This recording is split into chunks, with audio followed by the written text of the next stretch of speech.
Хүн амын хурдтай өсөлт, уур амьсгалын өөрчлөлт, хотчлол зэрэг олон хүчин зүйлийн нөлөөгөөр усны хэрэглээ жил бүр эрчимтэй нэмэгдэж байна. Жишээ нь 2050 он гэхэд дэлхийн хүн амын тоо 9.8 тэрбумд хүрч, усны хэрэглээ өнөөгийнхөөс даруй 20-30%-аар нэмэгдэх тооцоо гарчээ.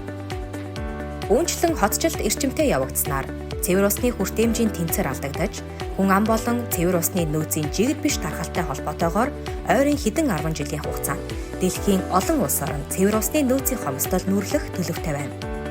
1950 онд 10 саяас дээш хүн амтай цорын ганц хот нь Нью-Йорк байсан бол 2019 онд энэ тоо 45 болж, хотын хүн амын тоо 4.2 тэрбумд хүрээд байгаа бол 2050 он гэхэд дахин 2 тэрбумаар нэмэгдэх төсөөлөл гарчээ.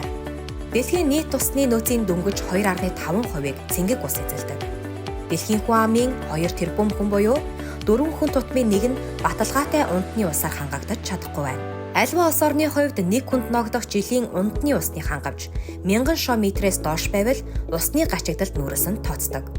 Нэгдсэн үндэсний байгууллагын хүнс хөдөө аж ахуйн байгууллагын хамгийн сүүлийн үеийн судалгаагаар дэлхийн 30 оронд усны хомсдолд нүүрлээд байгаагаас 21 нь ноцтой хомсдолд оржээ.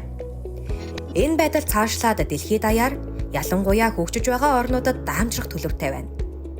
Монгол улс цэвэр усны нөөцөөрөө дэлхийн 145 орноос 22-т эрэмлэгдэгч, усыг хуримтлуулж нөөцлөн ашигладаггүй учраас усны нөөц хамгийн бага 20 орны тоонд багтдаг. Тодорхойлбол Монгол улсад дэлхийн дунджаас 3-аас дахин бага хурд тундас ордог, тархалтан жигэд бус усны нөөц багатай юм а.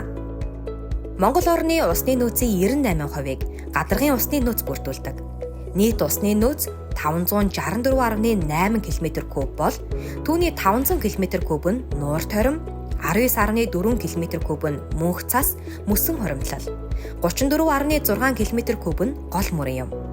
Харин хамгийн бага буюу 10.8 км3 нь газрын доорх ус юм а.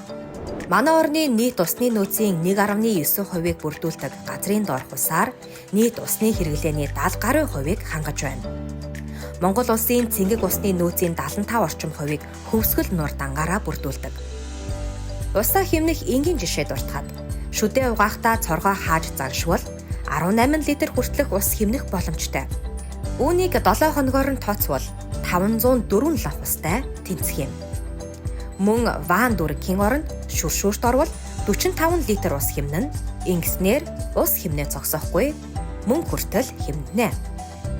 Учир нь ус халаах төлбөр цахилгааны төлбөрийн 25%-ыг эзэлдэг юм.